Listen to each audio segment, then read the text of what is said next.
اور اس وقت ہم سورہ 3 کی تلاوت کر رہے تھے۔ اللہ فرماتا ہے انجیل کی قسم، زیتون کی قسم، و طور سینین، اور طور سینا کی قسم، یعنی طور پہاڑ جو ہے اس کی قسم، و ھذا البلد الامین، اور امن والے شہر کی قسم۔ اب 4 معزز اور محتشم چیزوں کی قسم یاد فرمانے کے بعد میں اللہ رب العالمین نے فرمایا، 4 چیزوں کی قسم کا ذکر کرنے کے بعد میں اللہ نے فرمایا لقد خلقنا الانسان فی احسن تقویم، بے شک ہم نے انسان کو اچھی شکل و صورت میں پیدا فرمایا، ہم نے انسان کو بہترین صورت میں پیدا فرمایا۔ اب اس میں دونوں چیزیں، ایک عادت بھی اچھی اور صورت بھی اچھی، انسان کا کردار بھی اچھا۔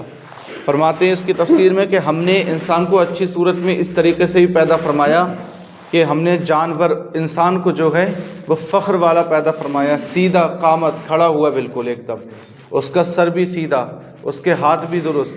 ہم نے اس کو جانوروں کی طرح نہیں بنایا کہ جیسے جانور ہوتا نا سر جھکا کے چلتا ہے نیچے، انسان کو ایسا نہیں، انسان کو سر اٹھا کے چلنے والا بنایا۔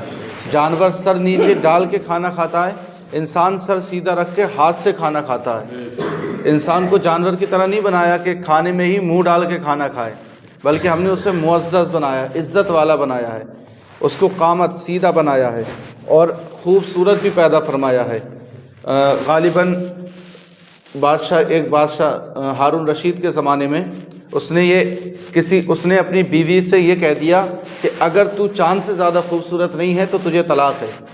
ہارون رشید بادشاہ نے اپنی بیوی سے کہہ دیا کہ اگر تو چاند سے زیادہ خوبصورت نہیں ہے تو تجھے طلاق ہے۔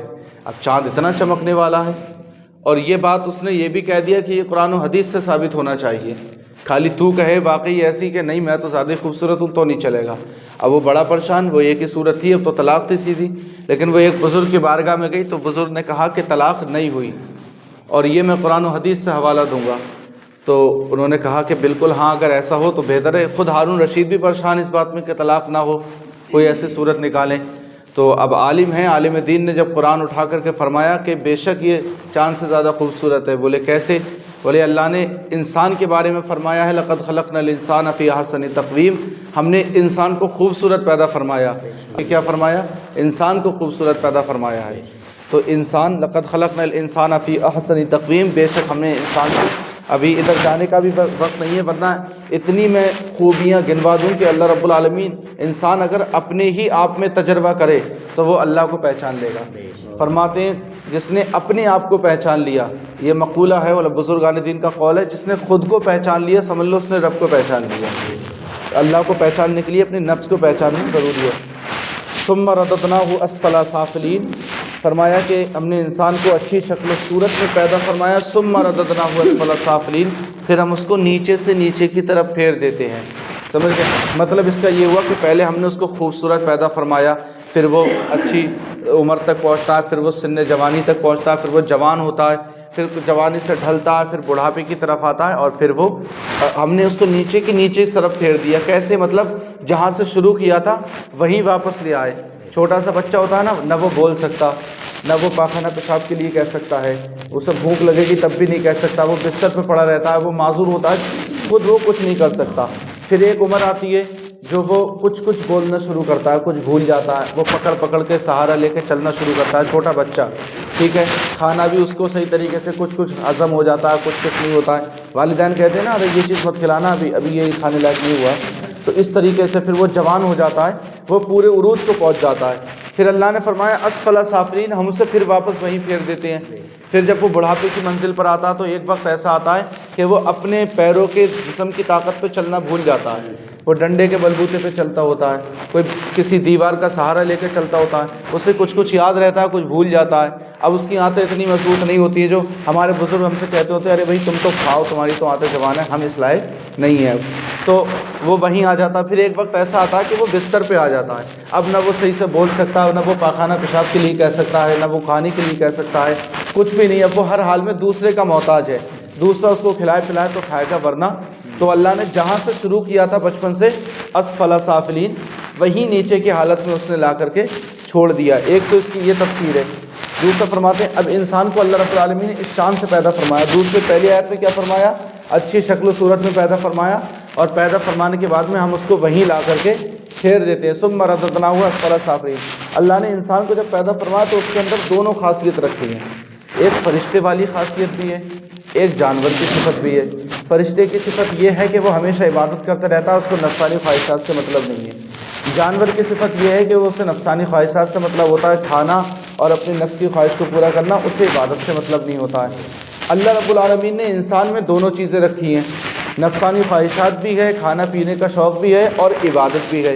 اب یہ انسان کو اختیار دیا ہے کہ وہ چاہے تو عبادت میں وہ فرشتوں سے بھی افضل ہو جائے، اور چاہے تو اپنی نفسانی خواہشات کو پورا کرنے میں جانوروں سے بھی زیادہ گر جاتا ہے۔ اسفل سافلین، پھر وہ اپنی خواہش پورا کرنے کے لیے نیچے سے نیچے کی حالت، بد سے بدترین حالت میں پہنچ جاتا ہے، جانور سے بھی نیچے پہنچ جاتا ہے۔ دیکھیں نا، ایک مزاج ہوتا ہے، ایک صفت ہوتی ہے، شیر ہوتا ہے نا،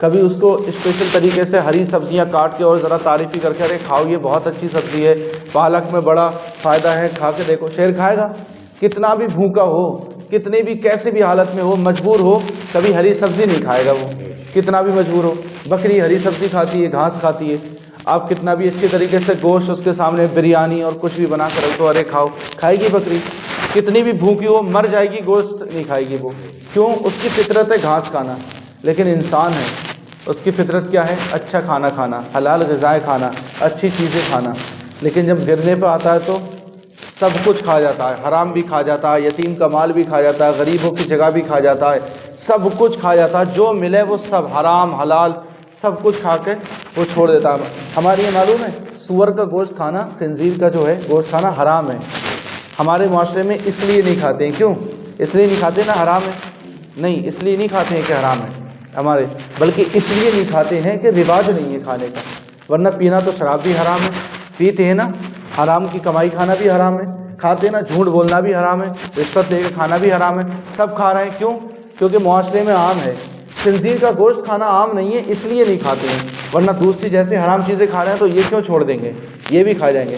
تو انسان جب گرنے پہ آتا ہے تو اسفل سافلین، نیچے سے نیچے کی حالت، بد سے بدترین حالت میں پہنچ جاتا ہے، یہ اس کی تفسیر۔ اور ایک یہ بھی روایت ہے، ثم رددناہ اسفل سافلین، پھر جب وہ ایسے اعمال کرتا ہے نا، اللہ نے اس کو اتنی اچھی شکل و صورت میں پیدا فرمایا، ان حالتوں میں پہنچتا ہے، تو اللہ نے فرمایا ثم رددناہ اسفل سافلین، پھر ہم اسے نیچے سے نیچے، یعنی کہ اب یہاں سے جہنم مراد ہے، ہم اسے اعلیٰ علیین میں، نیچے سے نیچے کے درجے میں لے جا کے پھینک دیتے ہیں۔ اب جو اس نے کیا وہ یہاں پر آ کے بھگتتا ہے۔ ثم رددناہ اسفل سافلین، پھر ہم اس کو نیچے سے نیچے کی حالت میں لے جا کے پھینک دیتے ہیں، جو کیا ہے اب وہ بھگتے گا، اس کی سزا برداشت کرے۔ اللہ رب العالمین ہمیں عمل کی توفیق نصیب فرمائے۔